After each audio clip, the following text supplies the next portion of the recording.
नमो नारायण। राधे राधे। श्रीमद् भगवद गीता के चतुर्थ अध्याय के 9वें श्लोक में भगवान कहते हैं अर्जुन से कि जन्म कर्म च मे दिव्यम एवं यो वेत्ति तत्त्वतः त्यक्ता देहम पुनर्जन्म नैति मामेति स अर्जुन। भगवान कहते हैं, हे अर्जुन, मेरे और जन्म और कर्म दिव्य हैं। इस प्रकार मेरे जन्म और कर्म को जो मनुष्य तत्व से जान लेता है अर्थात दृढ़तापूर्वक उसे मान लेता है, वह शरीर का त्याग करने के बाद भी पुनर्जन्म को प्राप्त नहीं होता है, वह बल्कि मुझे प्राप्त हो जाता है। जन्म कर्म च मे दिव्यम, भगवान का जो जन्म है वो दिव्य है। भगवान जन्म मृत्यु से सर्वथा अतीत हैं, अजन्मा हैं, अविनाशी हैं। उनका मनुष्य रूप में अवतार साधारण मनुष्यों की तरह नहीं होता। वे कृपा पूर्वक मात्र जीवों का हित करने के लिए स्वतंत्रता पूर्वक मनुष्य आदि के रूप में जन्म धारण की लीला करते हैं। उनका जन्म कर्मों के परवश नहीं होता। वे अपनी इच्छा से ही शरीर धारण करते हैं। निज इच्छा प्रभु अवतरई विप्रधेनु सुरसंत हित लीन मनुजे अवतार। भगवान अपनी इच्छा से शरीर धारण करते हैं और भगवान का साकार विग्रह जीवों के शरीरों की तरह हाड़ मास का नहीं होता। जीवों के शरीर तो पुण्य पापमय अनित्य रोगग्रस्त लौकिक विकारी पंच भौतिक और रजवीर से उत्पन्न होने वाले होते हैं, जो आम मनुष्य हैं।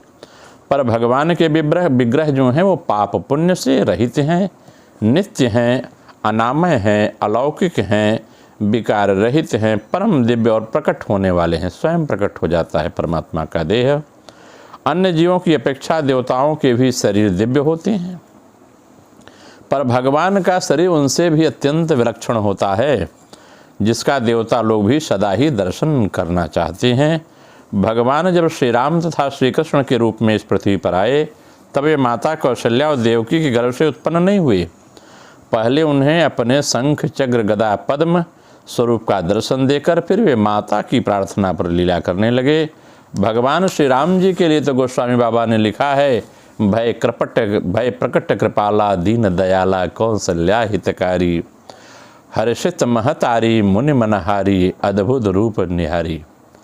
फिर माता क्या कहती है कि जय शिशु लीलायति प्रियशीला यह सुख परमयनोपा। माँ कहती है प्रभु से कि आप अपने चतुर्भुज रूप को दिव्य करके छोटा करके बाल रूप में हो जाइए, दो भुजाधारी बन जाइए। क्योंकि शंख चक्र गदा पद्म लेके हम कैसे खिलाएंगे आपको, बाल लीला का आनंद कैसे लेंगे। माता देवकी के साथ ऐसा हुआ। भगवान शंख चक्र गदा पद्म धारण किए प्रकट होते हैं। तब मैया ने प्रार्थना की अपने रूप को छिपा लीजिए। तब देखते देखते भगवान ने बालक का रूप लिया। जब भगवान श्री राम अपने धाम जाने लगे तो वे अंतर्धान हो गए। जीवों के शरीर की तरह जब उनका शरीर यहाँ नहीं रहा, बल्कि सशरीर भगवान अपने परम धाम चले जाते हैं। ऐसे ही महामती भगवान श्री राम ने पितामह ब्रह्मा जी के वचन सुनकर उसके अनुसार निश्चय करके तीनों भाइयों को अपने उसी शरीर से वैष्णव तेज में प्रवेश करा लिया था। धारणा और ध्यान के लिए अति मंगलकारी अपनी लोकाभिराम मोहिनी मूर्ति को योग धारणा जनित अग्नि के द्वारा भस्म किए बिना ही भगवान ने अपने धाम में सशरीर प्रवेश किया। ये भगवान की विलक्षणता है। भगवान के विग्रह के विषयों में महामुनि याद करते हैं कि नर तन धैर्य संत शोर काजा और करहूँ कहूँ जैसे प्राकृत राजा, कहूँ करहूँ जैसे प्राकृत राजा। एक बार सनकादि ऋषि वैकुंठ धाम में जा रहे थे। वहाँ भगवान के द्वारपालों ने सनकादि ऋषियों को जाने से रोक दिया। तब उनके अनुचरों द्वारा सनकादि का जो अपमान हुआ, भगवान स्वयं वहाँ पधारे। स्वयं भगवान का दर्शन करने से उनकी विलक्षण दशा होती है। भगवान ने प्रणाम किया है और कहते हैं प्रणाम करने पर कमल नेत्र भगवान ने चरण कमल के पराग से मिली हुई तुलसी मंजरी की वायु ने उनके नासिका छिद्रों में प्रवेश करके उन अक्षर परमात्मा में नित्य स्थित होने वाले ज्ञानी महात्मा के भी चित्त और शरीर को शुद्ध कर दिया है। ये भगवान की विलक्षणता है।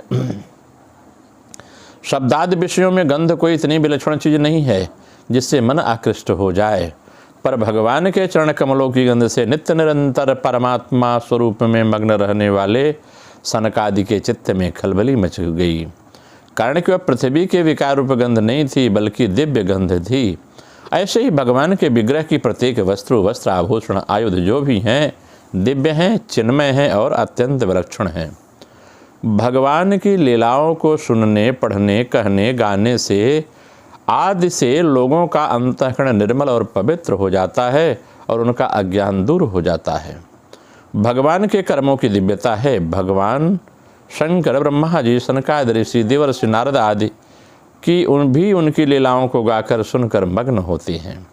भगवान के अवतार के जो लीला स्थल हैं उन स्थानों पर अस्तिक भाव का से श्रद्धा प्रेम पूर्वक निवास करने से तथा उनका दर्शन करने से मनुष्य मात्र का कल्याण हो जाता है।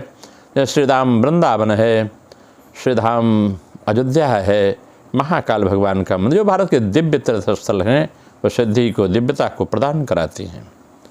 भगवान कहते हैं, एवं यो वेति तत्वतः, अजन्मा और अविनाशी होते हुए तथा प्राणी मात्र का ईश्वर होते हुए भी भगवान मात्र जीवों के हित के लिए अपनी प्रकृति को अपने अधीन करके स्वतंत्रता पूर्वक युग युग में अवतार लिया करते हैं।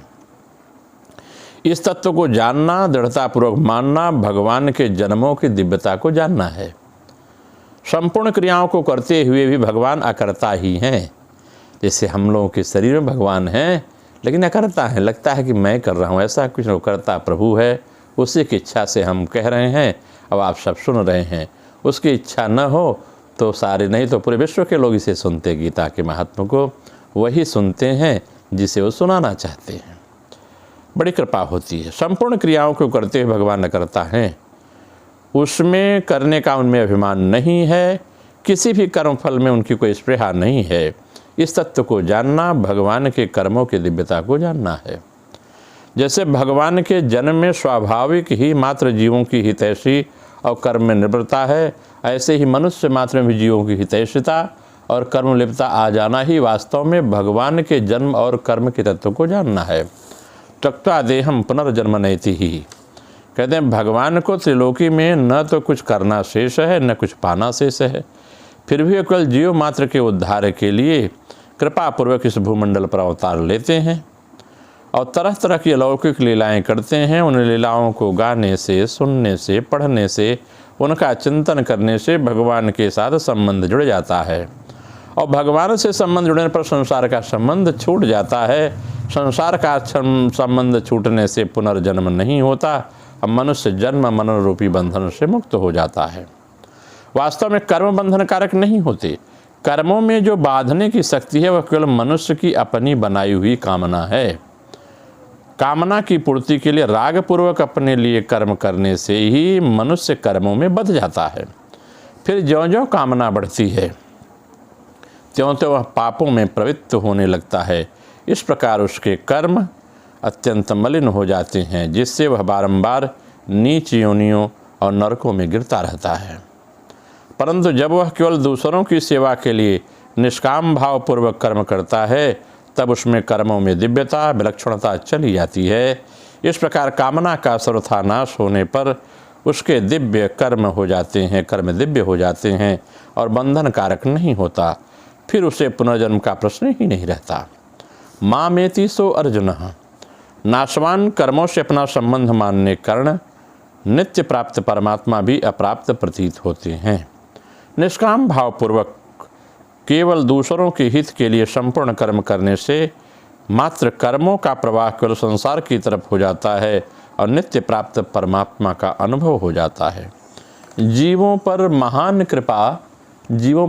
कृपा करने के कारण भगवान के जन्मों में कारण, जीवों पर महान कृपा ही भगवान के जन्मों के कारण है। इस प्रकार भगवान के जन्म की दिव्यता को जानने के लिए मनुष्य की भगवान में भक्ति हो जाती है और भक्ति से भगवान की प्राप्ति होती है। भगवान के कर्मों की दिव्यता को जानने से मनुष्य के कर्म भी दिव्य हो जाते हैं। वे बंधन कारक न होकर खुद का और दूसरों का कल्याण करने वाले हो जाते हैं, जिससे संसार से संबंध विच्छेद पूर्वक भगवान की प्राप्ति हो जाती है। अगर इसकी हम क्रिया योग में व्याख्या करें तो यह बात बड़ी स्पष्ट होती है। भगवान को जानना, भगवान की विलक्षणता को जानना। जैसे आकाश के शरीर में हम कितने चित्र, कितने रंग देखते हैं, परंतु वह हमारा भ्रांति दर्शन है, क्योंकि वह चित्र और रंग वस्तुतः आकाश में नहीं है। वह हमारी दृष्टि के भ्रम से मन में उस प्रकार की धारणा मात्र होती है। शून्य को किसी वस्तु से भी किसी प्रकार मिला नहीं सकते, अतः कोई वस्तु उसके साथ लगकर नहीं रह सकती। आत्मा या भगवान इस आकाश के समान निसंग है, अतएव उसमें भी कोई भी कर्म या संस्कार का होना संभव नहीं है। इसीलिए उनका जन्म कर्म दिव्य है और प्राकृत जन्म कर्म के समान उनके जन्म कर्म नहीं हो सकते। वह ईश्वर की शिक्षा के अधीन है, कर्माधीन नहीं है। ईश्वर माया का आश्रय लेकर माया को वशीभूत करके प्रकाशित होते हैं और हम माया में लिपट जाते हैं। ईश्वर माया को वशीभूत करता है। मन में तो लगता है कि प्राकृत मनुष्य के समान उनका जन्म हुआ, परंतु ऐसी बात नहीं है। तुम और हम भी माया का आश्रय लेकर ही जन्म ग्रहण करते हैं। भेद इतना है कि हम माया के वशीभूत होते हैं और ईश्वर माया के वशीभूत नहीं रहता, माया उसके वशीभूत रहती है। हमारी आत्मा और परमात्मा में परमार्थ कोई भेद नहीं है, फिर भी हमको ही माया के वशीभूत होकर जन्म क्यों ग्रहण करना पड़ता है? इसका कारण यह है कि हम अविद्या से आवृत हैं। स्वरूप वही है, परंतु अविद्या हमको ऐसा समझने नहीं देती। अनादि अविद्या के कारण हमारा यह भवबंधन है। जिस दिन यह अनादि अविद्या ज्ञान प्राप्त हो जाएगा, ज्ञान नष्ट हो जाएगा। यदि जीवों के स्वरूप में अज्ञान होता है तो अज्ञान कभी नष्ट नहीं होता। ज्ञान के लिए साधना करनी पड़ती है। आत्मबोध ही जीव का अज्ञान है। इस देह में आत्मबोध होना चाहिए। अगर आत्मबोध नहीं है, जीव भाव है, तो अज्ञान है, इसी से वह बधा रहता है। भगवान को यह अज्ञान कभी नहीं होता, इसी से वह कदापि बद्ध नहीं होते।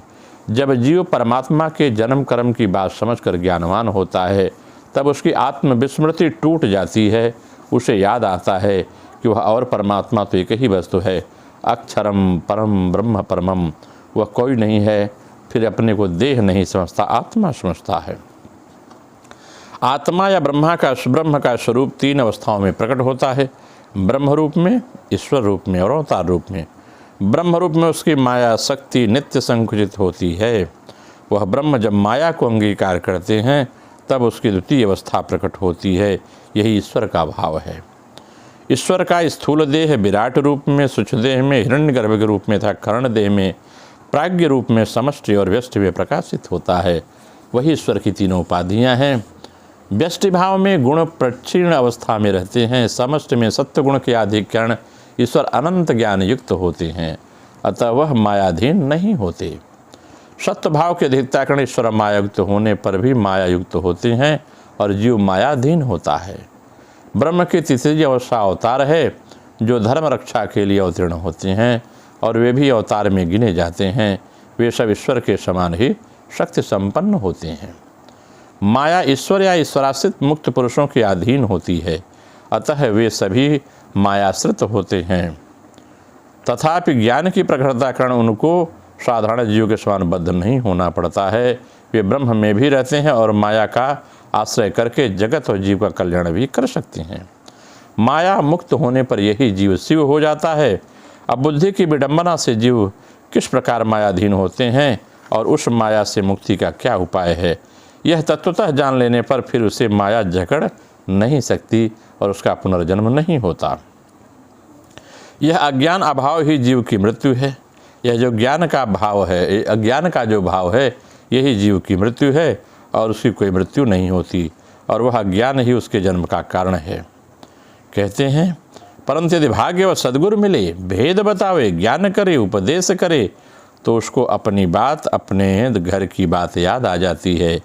तब अपने घर लौटने के लिए जीव छटपटाने लगता है। सद्गुरु कबहू कर करुणा कर दे ही करुणा करता है, तब अपने स्थान आ जाता है और उसके मन का सब खेद क्लेश मिट जाता है। धीरे धीरे वह जो ब्रह्म में प्रतिष्ठित है उसे भय नहीं होता, वह मृत्यु भी वहाँ नहीं पहुँचती। जिस प्राण की चंचलता से मन बुद्धि छटपटाती फिरती है, वह प्राण स्थित होने पर कूटस्थ ब्रह्म में निर्वाण लाभ करता है और उसके साथ साथ मन बुद्धि भी ब्रह्म में संलीन हो जाती है। परंतु प्राण की साधना से जब चिद ज्योति स्फुरित होती है और अनाहत वाद्य बज उठता है, आप में वाद्य यंत्रों की आवाज़ सुनाई देने लगती है, ये अनहद नाद है। क्रिया की परावस्था का क्षणिक स्पर्श उस समय मानो प्राप्त होता है। तब जीव आश्चर्यचकित हो जाता है, और आश्चर्यचकित हो जाता है जब वह भ्रम दूर हो जाता है और माया को निरस्त करके प्रत्यक्ष उपाय भी उसकी समझ में आ जाता है। प्राणायाम की क्रिया के द्वारा मन को स्थिर करता है, प्राण भी महाशून्य में प्रवेश करता है। तब ओंकार ध्वनि विच्छिन्न धाराओं से निनादित होने लगती है, आवाज़ आने लगती है, ओम की आवाज़ आती है। ओम,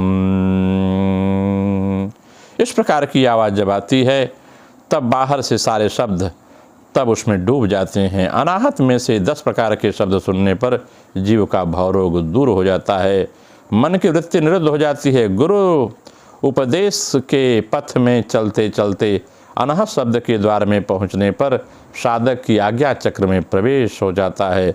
पश्चात सहस्त्रार चक्र में स्थिति होती है। तभी जीव अपने स्वरूप का अनुभव कर सकता है। इस स्थान पर जो उसका जन्म होता है वह दिव्य जन्म है, अर्थात जब शून्य पर सब पूर्ण होता है, यही उसका स्वधाम है। महाशून्य पर या परम व्योम में पहुँचने पर फिर जन्म कैसे होगा? शिव ही तो स्वयं व्योम रूप है। इस व्योम रूपी महादेव को हम प्रणाम कर सकें, यही प्रार्थना है। नमो नारायण। राधे राधे। आप सबका क्रिया में अभ्यास हो, मन हो। नारायण। राधे राधे।